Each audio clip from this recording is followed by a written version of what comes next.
Hello everyone, this is Ria and in this video we are going to start with consumers equilibrium using ordinal utility approach. अब अगर आपको नहीं पता कि consumers equilibrium क्या होता है या ऑर्डिनल यूटिलिटी अप्रोच क्या होता है तो I would suggest you to go and check out my previous videos where I have explained all these concepts because उनके बिना understanding this topic is not possible. So there are basically दो conditions है consumer के लिए equilibrium achieve करने के लिए. The first condition is the MRS of XY should be equal to ratio of prices. जो MRS ऑफ XY है वो रेशियो ऑफ प्राइसेस के इक्वल होना चाहिए. अब MRS ऑफ XY क्या है? MRS ऑफ XY हमने पढ़ा था कि स्लोप होती है आईसी कर्व की, यानी कि इंडिफरेंस कर्व की स्लोप होती है MRS और ratio of prices budget line का स्लोप होता है, राइट? तो basically in the first condition they are saying that the slope of IC should be equal to the slope of budget line. And what is the second condition? The second condition is that MRS continuously falls. जो MRS है वो diminishing होना चाहिए. ये हमने पहले भी पढ़ा था कि MRS डिमिनिशिंग होता है, इसलिए indifference curve is convex to the origin, right? तो MRS तो कॉन्टिन्यूसली फॉल कर ही रहा है बिकॉज जैसे जैसे हम किसी एक गुड की ज्यादा यूनिट्स सैक्रिफाइस करते जाएंगे तो ऑब्वियसली हमारे लिए जो रेस्ट ऑफ द यूनिट्स होंगी उस गुड की वो ज्यादा इंपॉर्टेंट हो जाएंगी और फिर हम उस गुड को सैक्रिफाइस नहीं करना चाहेंगे. तो उस केस में हमारा MRS ऑब्वियसली फॉल करेगा. तो second condition is pretty easy और ये mostly all the time in fact ये वहां प्रेजेंट होगी, फुलफिल्ड होगी. बट द फर्स्ट कंडीशन, इसे हमें डिटेल में पढ़ना पड़ेगा बिकॉज फर्स्ट कंडीशन अगर फुलफिल नहीं होती तो दो केसेस होते हैं. या तो MRS of XY can be greater than PX by PY या फिर MRS of XY can be less than PX by PY. दो ही कंडीशन हो सकती है, तो ग्रेटर हो सकता है या फिर लेस देन हो सकता है. अब अगर MRS of XY is greater than PX by PY तो उस केस में जो कंज्यूमर है वो गुड X की एक एक्स्ट्रा यूनिट ऑब्टेन करने के लिए गुड Y की एक्स्ट्रा यूनिट सैक्रिफाइस करने के लिए तैयार है. यानी कि इस टाइम पे उसे गुड X ज्यादा प्रेफर्ड है as compare to good Y और वो गुड Y की ज्यादा यूनिट सैक्रिफाइस करेगा गुड X को ऑब्टेन करने के लिए. तो वो गुड X की ज्यादा कंजम्पशन करेगा और गुड Y की कम कंजम्पशन करेगा. बट जैसे जैसे उसका कंजम्पशन लेवल इंक्रीज होता जाएगा तब जब उसके पास कम यूनिट्स बचेंगी गुड Y की तब उसे गुड Y की जो बची हुई यूनिट्स हैं वो इम्पोर्टेंट लगेंगी और वो गुड Y को सैक्रिफाइस नहीं करना चाहेगा. और जब वो गुड Y को सैक्रिफाइस नहीं करना चाहेगा तो MRS जो है हमारा MRS फॉल करेगा, राइट? MRS हमारा कम हो जाएगा. और कहाँ तक कम होगा? जब तक कि MRS becomes equal to PX by PY. तो अल्टीमेटली MRS जो है वो PX बाय PY के इक्वल हो जाएगा.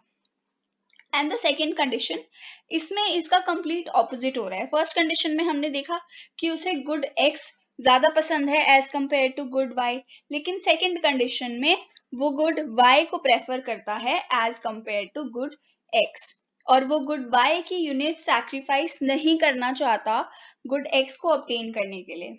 तो बेसिकली वो इस केस में गुड Y की कंजम्पशन इंक्रीज कर देगा. Here more of good Y वो कंज्यूम करेगा और less of good X consume करेगा. और ये कब तक चलेगा? जब तक उसकी MRS इंक्रीज नहीं हो जाती. तो फर्स्ट केस में उसकी MRS जब ज्यादा थी तो एट लास्ट MRS उसकी फॉल करती है. और इन सेकेंड केस जब उसकी MRS ऑलरेडी बहुत कम है तब अल्टीमेटली MRS इंक्रीज करेगी. कहाँ तक? जहां तक कि ये दोनों इक्वल नहीं हो जाते. और ये दोनों इक्वल हो जाएंगे and the consumer will achieve equilibrium. Now we are going to study the same thing but with the help of a diagram. तो हमने एक चीज पढ़ी थी कि higher the indifference curve more the level of satisfaction, यानी कि जितना हाई इंडिफरेंस कर्व होगा उतनी ज्यादा सेटिस्फैक्शन वो ऑफर करेगा।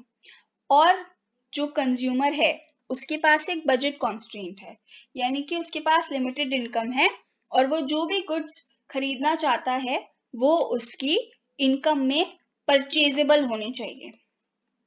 तो अब यहाँ क्या हो रहा है, हमारे पास गुड एक कमोडिटी एक्स है एक्स एक्सिस पे, और एक हमारे पास कमोडिटी वाई है वाई एक्सिस पे, और ये है हमारी बजट लाइन बी ए या A B. Okay, now we have three indifference curves, IC1, IC2 and IC3। अब जैसा कि हम देख पा रहे हैं कि IC1 जो है वो बजट लाइन को दो जगह से इंटरसेक्ट कर रहा है, point F and point G। IC2 point E से इंटरसेक्ट कर रहा है और IC3 is not intersecting the budget line at all. अब अगर एक कंज्यूमर की प्रेफरेंसेस क्या है, IC हमारी प्रेफरेंसेस का सेट ही तो है, ग्राफिकल रिप्रेजेंटेशन है। तो अगर किसी एक कंज्यूमर की प्रेफरेंसेस उसकी बजट लाइन पर ही नहीं आ रही, यानी कि वो अफोर्ड ही नहीं कर सकता, तो ऑब्वियसली वो उस आईसी के थ्रू तो इक्विलिब्रियम अचीव नहीं कर पाएगा, क्योंकि उस आईसी पर जो भी पॉइंट लाई कर रहा है, जो भी कॉम्बिनेशन लाई कर रहा है, कंज्यूमर उसको। Now let us talk about IC2। अब IC2 जो है वो बजट लाइन को इंटरसेक्ट कर रहा है at point E, right, and IC1 जो है वो बजट लाइन को दो जगह पे इंटरसेक्ट कर रहा है, point F and point G। अब तीन पॉइंट्स हैं जो कंज्यूमर की प्रेफरेंस में आते हैं और जो कि कंज्यूमर अफोर्ड कर सकता है। Now which one will bring consumer the equilibrium? सबसे पहले तो IC2 जो है we can clearly see lies above IC2, IC1 के ऊपर लाई करता है, तो IC2 automatically offers the consumer higher satisfaction। IC2 पर कोई भी पॉइंट अगर कंज्यूमर चूज करेगा तो उसको IC1 के किसी भी पॉइंट से ज्यादा सेटिस्फैक्शन मिलेगी, because higher indifference curve. Okay, तो ऑब्वियसली अब उसके पास तीन पॉइंट्स हैं जो कि वो अफोर्ड कर सकता है, क्योंकि ये तीनों पॉइंट्स बजट लाइन पे लाई कर रहे हैं। वो पॉइंट F भी चूज कर सकता है, E भी कर सकता है, G भी कर सकता है, लेकिन he would choose point E क्योंकि ये हायर IC पर है।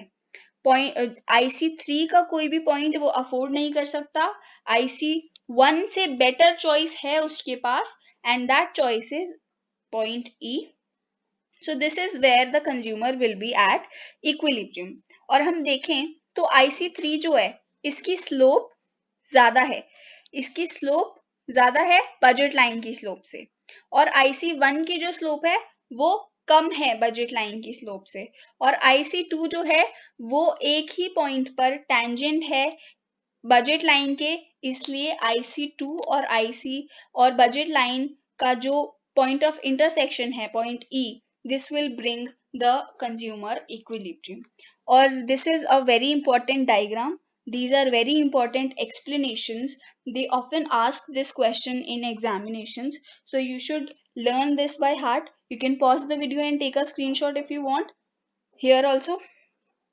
I hope this was clear। ये last topic था chapter 2 का, this finishes off the chapter। Thank you।